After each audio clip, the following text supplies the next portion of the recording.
Chapter 13. The Theft. So unpopular was the gold confiscation order that no government official took credit for it. No congressman admitted to signing the bill into law. At the signing ceremony, President Roosevelt stated that he was not the author of the bill, and even claimed that he had not even read it. The Secretary of the Treasury said he had not read the bill either. Regardless, the Secretary was quoted as saying, "It's what the experts wanted." Across the small towns of America, most people didn't trust the order. People were torn between keeping their hard-earned wealth and obeying the government. Those that did turn in their gold were paid the official price for it, which was $20.66 USD per ounce. As of this writing, the price of 1 ounce of gold trades for $1,264.59 USD. Stack Jones, The Banking Swindle, January 1st, 2018. At the start of the Great Depression, the golden boy of the Rockefeller clan remained in the wings to assume his place within the Oval Office. Franklin Delano Roosevelt, FDR, had emerged from the bowels of the Council on Foreign Relations. His family had been involved in New York banking for decades and thereby developed a close relationship with the Rockefeller family. Franklin's uncle, Frederick Delano, had been the vice chairman of the original Federal Reserve Board. During the 1920s, FDR pursued a career on Wall Street, working as a bond writer and the organizer of a host of speculative ventures. In 1928, John Raskob, vice president of both DuPont and General Motors, became the chairman of the Democratic National Committee and asked Roosevelt to accept the party's New York gubernatorial nomination. FDR declined, citing his debt of $250,000 for the polio resort that he had established at Warm Springs, Georgia. Raskob, on behalf of the Rockefellers and their associates, presented the reluctant candidate with a check to cancel out the debt, and FDR agreed to run, becoming, on January 1st, 1929, New York's 44th governor. The cartel goes to Washington. After the stock market crash, FDR rode an open road to the White House. Every twist and turn of the journey was maneuvered by Bernard Baruch. Baruch was not only a Wall Street broker, but also a political broker who had almost single-handedly brought Woodrow Wilson to the White House. During World War I, he had served as the head of the Wall Industries Board, a position that allowed him to make, along with the Rockefellers, $200 million from the war effort. After the war, Baruch and the Rockefellers came up with the cash to establish the Council on Foreign Relations. Regarding FDR's campaign, Hugh Johnson, one of Baruch's associates, said, "Every time a crisis came, B.M. Bernard Baruch either gave the necessary money or went out and got it." Once ensconced within the Oval Office, FDR surrounded himself with Rockefeller and CFR lackeys. Edward Stettinius, former board chairman of U.S. Steel, was named Secretary of State, and Sumner Welles, a member of the Roosevelt family, became the Deputy Secretary of State. Norman Davis, president of the CFR, was selected as chairman of the Advisory Committee on Problems of Foreign Relations, and James Warburg, son of Paul Warburg, rose to prominence as a leading member of the President's Brain Trust, and Nelson Rockefeller, newly graduated from Dartmouth College, became FDR's principal advisor. The Agricultural Adjustment Act. Under Rockefeller's insistence, Roosevelt pressured Congress to pass the Agricultural Adjustment Act, AAA, which wielded absolute control over the nation's farms. While millions of Americans faced starvation, the AAA decreed the destruction of crops to prevent overproduction and to stabilize falling prices. It also ordered the slaughter of 6 million pigs to prevent the cost of pork, lard, and soap from plummeting. In an effort to justify these actions, FDR took to the airwaves and said, "The ungoverned push for rugged individualism perhaps had an economic justification in the days when we had all the West to surge upon and conquer. But this country has filled up now and grown up. There are no more Indians to fight. We must blaze new trails in the direction of a controlled economy, common sense, and social decency." The AAA now set a high price for crops, prompting farmers to expand their operations. Such expansion demanded that farmers obtain loans from commercial banks, many of which were now firmly united to the Rockefeller empire. They were also compelled to purchase seed, fertilizers, and other agrochemical goods from companies such as Monsanto, the Rockefeller-owned Green Giant that was gaining control of the America's agricultural industry.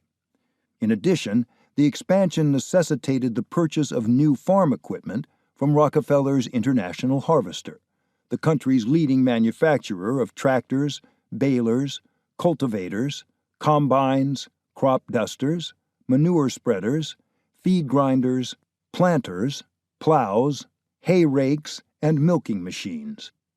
By liens and loans, farms throughout the country rapidly came under control of the Rockefellers, who now possessed the almighty power to raise or lower the price of produce.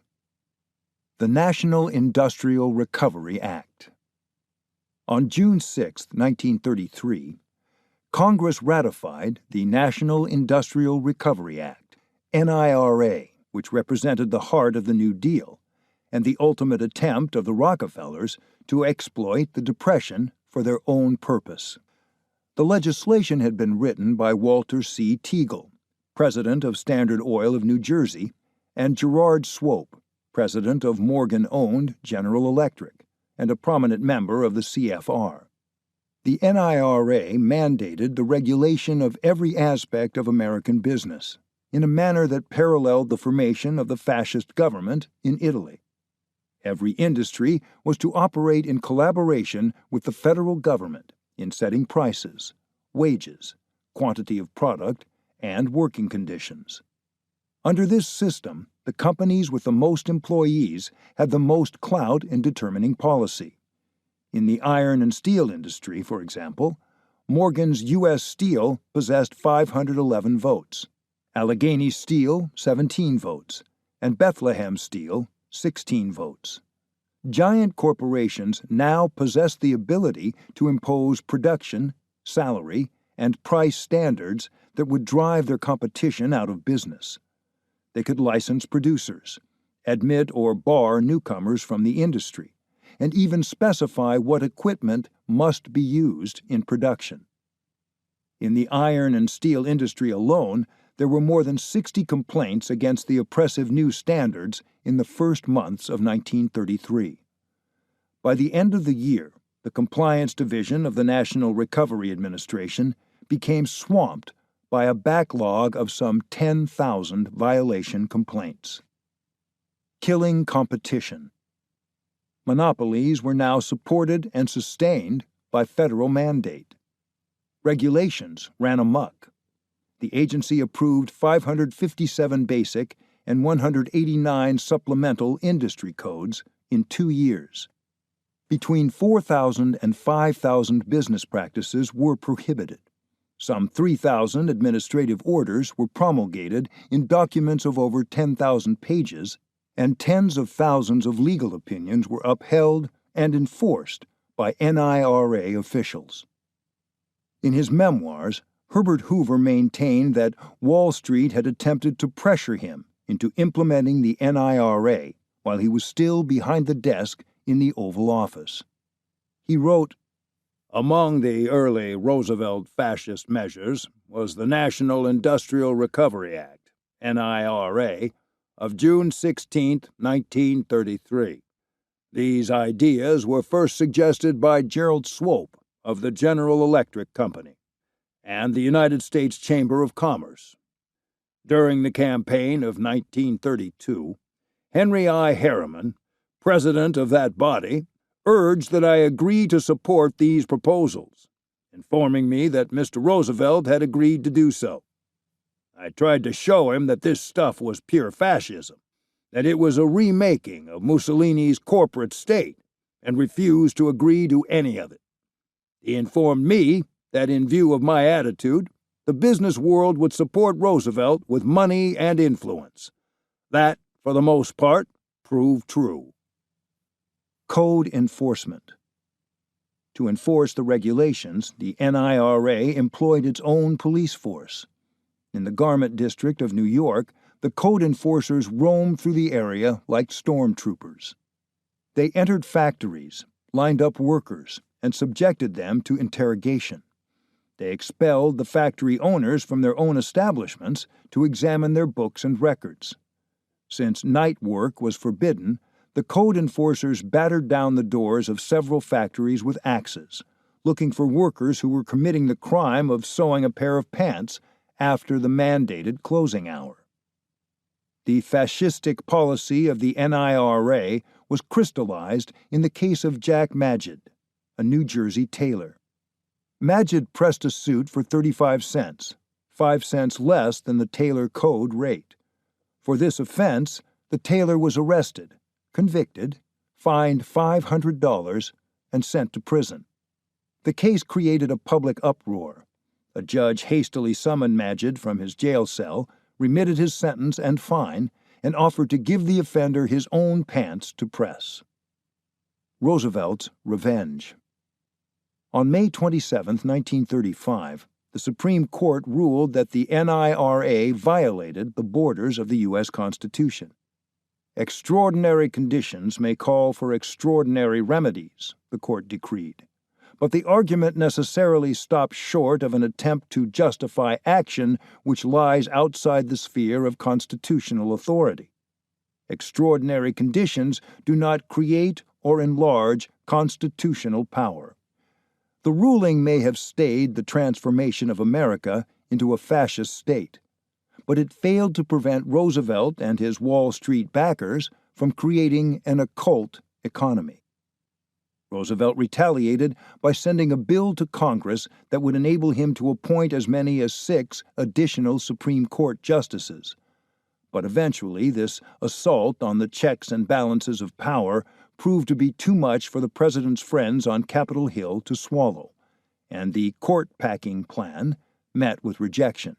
Former Chief Justice William Rehnquist later observed, "President Roosevelt lost this battle in Congress, but he eventually won the war to change the judicial philosophy of the Supreme Court.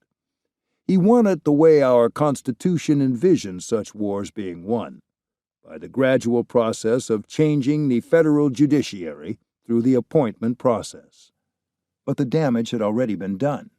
The holdings of the money cartel had been fortified, and hundreds of their competitors had been driven out of business. The Gold Ban. On March 11, 1933, FDR issued an executive order forbidding gold payments by banks. Treasury Secretary Henry Morgenthau, Jr., the son of a CFR founding member, said that the measure was aimed at those who hoarded quantities of gold and thereby hindered the government's plans for a restoration of public confidence. The order backfired. Thousands of Americans, fearful that their paper money was becoming worthless, withdrew their savings from banks to purchase gold from foreign and domestic markets. On April 5, 1933, Roosevelt responded to the mounting banking crisis by ordering all American citizens to surrender their gold to the government. No one in America was now allowed to own more than $100 in gold coins. Roosevelt assured the country, "The order is limited to the period of the emergency." But the ban of owning gold remained on the books until 1974. A finger on the gold. 9 months later, Executive Order 6102 became law, the Gold Reserve Act of 1934. The gold began to pour into the coffers of the Federal Reserve Bank in Washington, D.C. Guards armed with machine guns oversaw the transportation of gold bullion and coins from national and state banks throughout the country. "I am keeping my finger on the gold,"